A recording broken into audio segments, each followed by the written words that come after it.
Ashley asks, if your character Arizona had a Mick nickname, what would it be? You know, on Twitter I've seen a couple of them. I don't know. None of the ones that have been thrown out there have resonated for me yet. I think I've seen like McDimples. Some observant fans have noticed that Arizona and Amelia Shepherd from Private Practice should have been at Hopkins at the same time. Do you think that they had a thing? Ooh, who knows? I wonder if they know that. That's so funny. Maybe next time Amelia crosses over. I like her. I like the actress very much. I just met her this summer. She's very sweet. Yeah. I'm always asking her this one. Are we ever going to meet someone from Arizona's past? Wouldn't that be nice? I think a lot of people have been asking that, and I wonder if that's gotten to the higher ups. I have asked for that. You know, I was so excited when Arizona's mother and father were introduced for the wedding, and I was so curious to see what they would be. But it was, you know, the wedding episode, so there, you know, nobody really got screen time. I think there's a ton of great ideas for who could have come from her past. I mean, romantic and not. How do you think being married to Callie has changed Arizona? Well, I think the biggest one would probably be not just the marriage, but the baby. Going from being someone who did not want children at all to someone who all of a sudden has a child and a wife. So I think that is probably incredibly grounding and probably makes her a very busy person. As carefree and fun and sweet and tough and all those things that Arizona is, I think that I always imagined in her personal life she was really selfish. You know, I always saw her as like the person who slept in really late and went shopping and had fun on the weekends, and, you know, being married and having a baby right away. I mean, my husband and I waited a while before kids so that we could have fun. So, you know, now she's a mom too. So I think there's a lot of responsibility. Does Jessica Capshaw like horror films? No, I'm kind of a wuss. I'm a wuss. I get scared, and then I totally believe it's real, and then I'm like scared in my own house. It's silly. I saw The Exorcist, and I couldn't sleep for a year. How would you feel if either of your children decide to go into acting? I mean, I think that I'm very lucky to be enjoying the fact that they're toddlers right now, and I don't have to worry about that. But I think that I would encourage them to do what they love. And, you know, I'm so lucky. I mean, I got to do what I love, so I could never tell someone that I would never tell someone that I loved that they couldn't follow their dreams or their passion. Absolutely not. So yeah, I guess I would support that. So no school plays? No school plays just yet? No school plays just yet. Have you ever been to Morocco, and can you speak French? I have never been to Morocco, and I used to take French, and I used to speak French, and then, much like my Italian, it has all gone out of my head. Can you confirm whether or not Callie and Arizona have signed domestic partnership papers? Oh, I don't know. That was never established. It was much more about the ceremony. I mean, that was what the marriage episode, if I recall correctly, that was sort of the dialogue that Callie had with Bailey, which was, you know, well, why are we getting married? This is stupid. And when her mother sort of dissented about the whole thing, she said, well, you know, what is this? It's just two girls standing up there. And Bailey has the answer about, you know, there's God everywhere.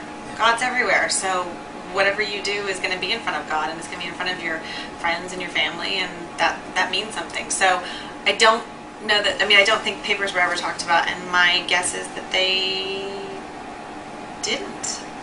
I think maybe that's why the paper was so important for her in the episode that just aired. Do you have any special tricks to crying on camera? Gosh, you know, people ask that all the time. It's so funny. I used to be so terrified of it because I would like that speech in a chorus line where you'd get on the stage and you feel nothing.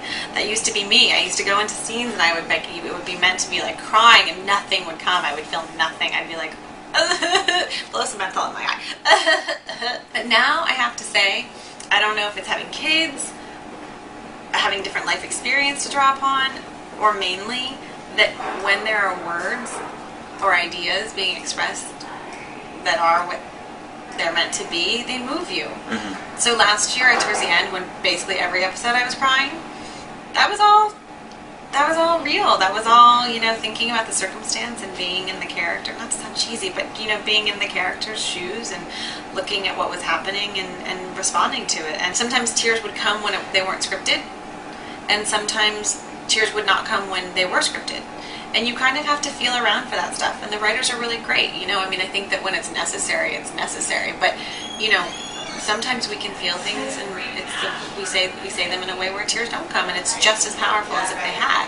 And again, sometimes you don't expect them, and they come, and it's like, oh wow, where did that come from? What do you and Sarah do for fun in between crazy long takes? Sana's always really good at bringing her laptop or her iPad, and so she loves music, and she's always looking up interesting things here and there. So she will do that. I'm a little bit more of a restless spirit. I'll go visit Christmas craft services. I'll go make myself a cappuccino. I'll go call home and see how the kids are. And then lastly, because of Grey's Anatomy, you've become this icon in the lesbian community, and you even helped some fans with their coming out. Yeah. How does that feel for you? It feels very profound. It's not lost on me at all that I am lucky enough to play a character, and the writers are smart enough and in tune enough to write a character that resonates with people and that helps people. I mean, I think that's the profound part. And the profound part is that,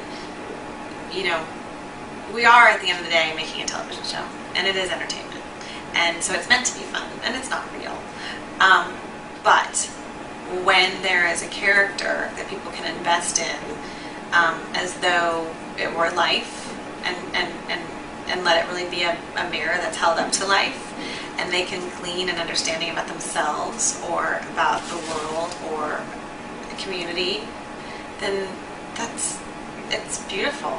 It's it's as good as it gets. I get letters and I get stories from friends, and a friend of mine's a school teacher, and there's kids in his school that just that are so impacted by these stories, and I just think that it's wonderful. I think it's really wonderful. I'm very proud to be a part of something that does so much.